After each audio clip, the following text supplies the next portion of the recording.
Deep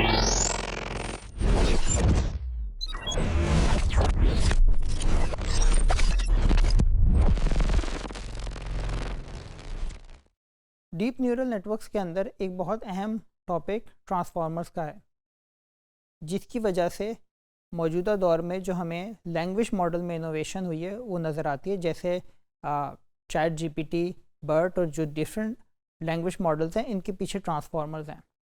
transformers क्या होते हैं, ट्रांसफार्मर्स के पीछे क्या क्या चीज़ें शामिल हैं, किस तरह से ट्रांसफार्मर्स बनते हैं, इन पे अब हम डिस्कशन शुरू कर रहे हैं। थोड़ा सा रिकैप करते हैं। हमने लैंग्वेज मॉडल्स के अंदर रिकरेंट न्यूरल नेटवर्क देखे थे, जिसके अंदर एक प्रॉब्लम शॉर्ट टर्म मेमोरी की थी, यानी कुछ टाइम स्टेप्स के बाद जो लेटेंट वेक्टर है उसके अंदर करंट इनपुट्स की या करंट वर्ड्स की इंफॉर्मेशन तो है, लेकिन पिछले वर्ड को भूलना शुरू हो जाता है। इस प्रॉब्लम को सॉल्व करने के लिए हमने लॉन्ग शॉर्ट टर्म मेमोरी पर डिस्कशन की, जिसके अंदर एक मेमोरी स्टेट थी जो अहम वर्ड्स को या अहम इंफॉर्मेशन को अपने अंदर स्टोर कर रही थी, जिससे शॉर्ट टर्म मेमोरी की प्रॉब्लम किसी हद तक सॉल्व हो गई थी। लेकिन लॉन्ग शॉर्ट टर्म मेमोरी या LSTM की भी कुछ लिमिटेशंस हैं। एक लिमिटेशन तो ये है कि इसके अंदर सिर्फ सिंगल हिडन स्टेट है, जिसके अंदर सारी प्रीवियस इंफॉर्मेशन कंटेंट है। इस लिहाज से ये सिंगल हिडन स्टेट भी लिमिटेड कैपेबिलिटी रखती है पास्ट इंफॉर्मेशन को रिटेन करने के लिए। और एक अहम लिमिटेशन ये है कि इस सिंगल हिडन स्टेट के अंदर complex relationship across the entire sequence को रिटेन करना मुश्किल है। कुछ एग्जांपल से इस लिमिटेशन को समझते हैं। यहाँ दो पैराग्राफ्स हैं। पहले पैराग्राफ में लिखा है, the company despite facing numerous challenges and setbacks in the early years, eventually achieved remarkable success thanks to the unwavering dedication of its founding team. इस सेंटेंस के अंदर जहाँ पे हमने वर्ड इस्तेमाल के eventually achieved, सवाल यह था who achieved.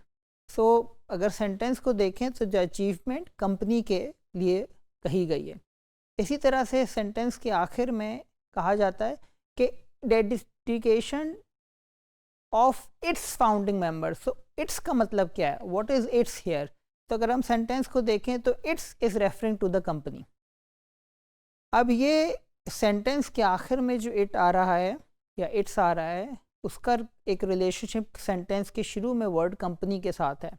हम कंप्यूटर को या AI को कैसे ये रिलेशनशिप समझाएं, ये लॉन्ग शॉर्ट टर्म मेमोरी से करना मुश्किल है। एक और सादा एग्जांपल देख लेते हैं।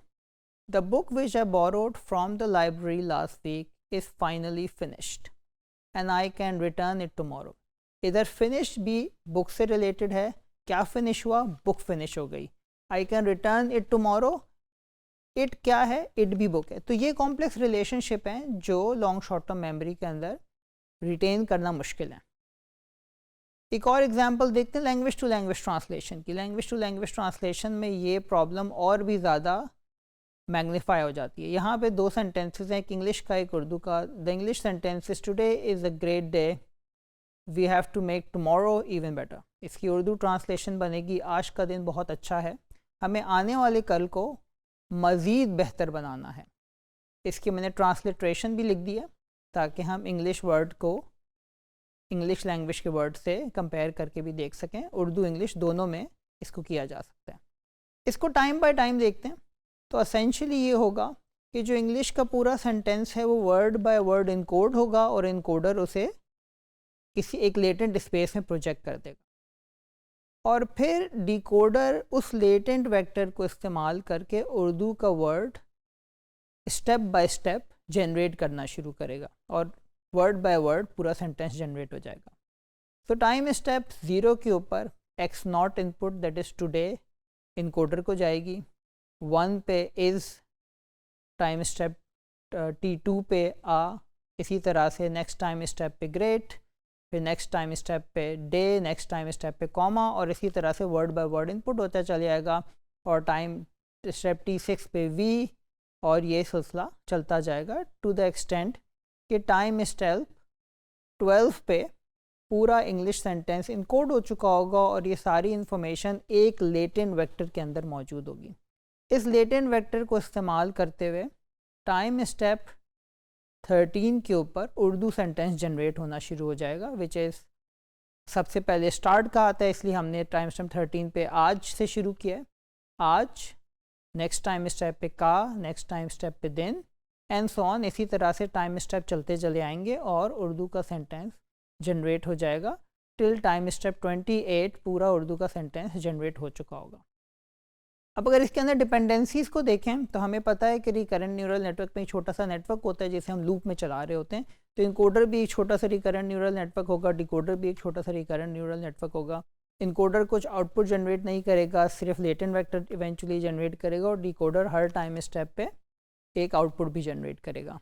सो इसको अनरोल करके देखें तो इस तरह का एक बड़ा नेटवर्क नज़र आएगा हमें, यानी जब हर फॉर लूप पे चल चुके होंगे तो इस तरह की एक स्टेट मेमोरी में मौजूद होगी।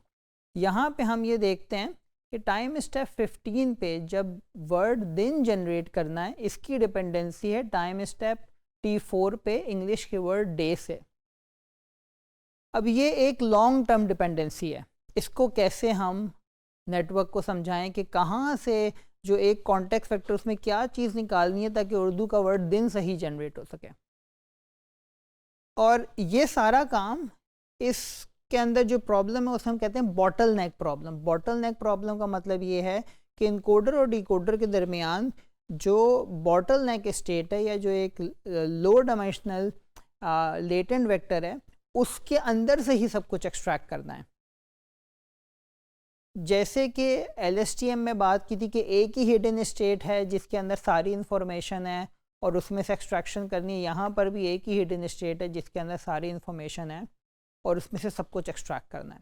ये एक काफ़ी मुश्किल काम है, स्पेशली अगर सेंटेंसेस और भी लंबे होते चले आएँ तो इस हिडन स्टेट या लेटेंट वेक्टर के ऊपर डिपेंडेंसी बहुत ज़्यादा बढ़ जाती है और इसके अंदर इतनी इन्फॉर्मेशन होती ही नहीं कि सही जनरेशन हो सके। एक छोटी एग्जांपल ये हो सकती है कि फ्रेंच में लिखा हुआ है एक सेंटेंस जिसकी इंग्लिश ट्रांसलेशन है आई एम ए स्टूडेंट। जैसे कि आपको पता है कि जो वर्ड्स होते हैं उनको हम किसी न्यूमेरिकल फॉर्म में किसी वेक्टर में रिप्रेजेंट करते हैं, तो जो फ्रेंच के वर्ड हैं GUS स्टूडेंट, उसको हमने एक 4 डायमेंशनल वेक्टर में तीनों वर्ड्स को अलग अलग रिप्रेजेंट कर दिया। यहाँ पर भी टाइम स्टेप T7 पे स्टूडेंट का वर्ड टाइम स्टेप T2 पे फ्रेंच के वर्ड पे डिपेंडेंट है और हमें इन्फॉर्मेशन बॉटल नेक से एक्सट्रैक्ट करनी है या जो लेटेंट वेक्टर है in between encoder and decoder उससे एक्सट्रैक्ट करनी है। तो क्या ऐसा हो सकता है कि हम जब किसी एक टाइम स्टेप पे कोई एक वर्ड डिकोड कर रहे हों तो हमें इनपुट के अंदर जो रेलेवेंट वर्ड्स थे उसकी इन्फॉर्मेशन अवेलेबल हो, यानी क्या हम इनपुट जो इनकोडर में इनपुट्स आई थी उनको देख सकें डिकोड करते हुए। सो इसको करने का एक तरीका ये हो सकता है कि मिसाल के तौर पे हमने इनपुट के अंदर या इनकोडर की सारी हिडन स्टेट्स हमारे पास अवेलेबल हैं और हमें टाइम स्टेप 4 के ऊपर डिकोडर की स्टेट भी अवेलेबल है। हम ये करते हैं कि ये देखते हैं कि इस टाइम स्टेप T4 पे डिकोडर को इनपुट में से क्या चाहिए और इनपुट की तीनों स्टेट्स को कोई स्कोर दे देते हैं। क्योंकि पहला वर्ड जनरेट करने के लिए इन पहली हिडन स्टेट के अंदर सबसे ज़्यादा इन्फॉर्मेशन है, तो हमने H1 को स्कोर दिया 11 को और H2 और 3 को स्कोर दिया 8 और 5, यानी उनको कम स्कोर दिया और H1 को ज़्यादा स्कोर दिया है। इस स्कोर को हम वेट्स में कन्वर्ट कर देते हैं, यानी सॉफ्ट मैक्स लगा लेते हैं तो ये वेट्स में कन्वर्ट हो जाएंगे। तो फर्स्ट हिडन स्टेट का वेट 0.95 है, सेकेंड हिडन स्टेट का वेट 0.047 है और थर्ड हिडन स्टेट का वेट 0.003 है, यानी सबसे ज़्यादा वेट हमने फर्स्ट हिडन स्टेट को दिया है। फिर इन सब को हम ऐड कर लेते हैं तो हमारे पास एक कॉन्टेक्स्ट वेक्टर आ जाएगा। अब ये एक ऐसा कॉन्टेक्स्ट वेक्टर है जिसके अंदर पहली हिडन स्टेट की सबसे ज़्यादा इन्फॉर्मेशन और बाकी की कम है। जब इस कॉन्टेक्स्ट वेक्टर को हम डिकोडर की टाइम स्टेप 4 की स्टेट के साथ कॉन्कैटिनेट कर देंगे तो डिकोडर के पास अपनी हिडन स्टेट भी मौजूद होगी और इनपुट में से रेलेवेंट इन्फॉर्मेशन भी आ जाएगी, यानी उसका बॉटल नेक पे जो एक्टिवेशन है उस पर डिपेंडेंसी कम हो जाएगी, वो इनपुट्स को भी देख सकेगा और उन्हें इस्तेमाल कर सकेगा। सो इसको अगर हम स्टेप बाय स्टेप देखें तो आपके पास 3 वर्ड्स आए फ्रेंच के, आपने उसको नंबर में रिप्रेजेंट किया और उनको एक रिकरेंट न्यूरल नेटवर्क से गुजारा, तो हर टाइम स्टेप पे हिडन स्टेट्स जनरेट हो गई। जब डिकोडर की हिडन स्टेट आई, हमने सबसे पहले स्टार्ट का कीवर्ड दिया, तो डिकोडर ने अब इनपुट की इंफॉर्मेशन यूज़ करके डिकोड करना शुरू करना है। डिकोड करने से पहले हमने इनपुट की तीनों हिडन स्टेट ली, उनको वेट्स अप्लाई करे, वेटेड उनका सम लेके कॉन्टेक्स्ट वेक्टर बनाया। अब इस कॉन्टेक्स्ट वेक्टर को H4 के साथ कॉन्कैट किया, तो अब डिकोडर बेहतर जनरेट कर सकेगा। इसी तरह नेक्स्ट टाइम स्टेप पे भी हमने यही काम किया, लेकिन अब यहाँ पे हमने तीनों हिडन स्टेट्स के वेट्स चेंज कर दी। हमने पहली हिडन स्टेट को इतने वेट्स नहीं दिए, सेकंड को ज़्यादा दिए और थर्ड को भी कम दिए, क्योंकि सेकंड हिडन स्टेट इस वक्त ज़्यादा इम्पॉर्टेंट है डिकोडिंग के लिए। और इसी तरह से नेक्स्ट टाइम स्टेप पे भी इसी तरह से हमने वेटेड इनपुट्स डिकोडर को प्रोवाइड करी और ये सिलसिला चलता रहा, और टिल के पूरा फ्रेंच सेंटेंस की इंग्लिश ट्रांसलेशन जनरेट हो गई और हमारे पास लैंग्वेज टू लैंग्वेज ट्रांसलेशन का काम कंप्लीट हो गया।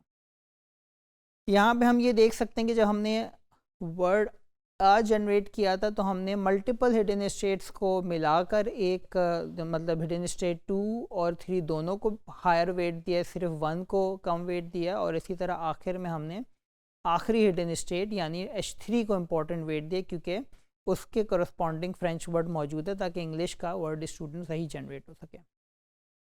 तो इसका मतलब ये है कि अगर हमारे पास हिडन स्टेट्स इनपुट की अवेलेबल हों और उनको हम अप्रोप्रिएटली वेट्स दे सकें हर टाइम स्टेप पे, तो हम लैंग्वेज टू लैंग्वेज ट्रांसलेशन का या सीक्वेंस जनरेशन का काम बेहतर कर सकते हैं। यहाँ पे एक और इसी तरह की एक दूसरे सेंटेंस की एग्जांपल अवेलेबल है।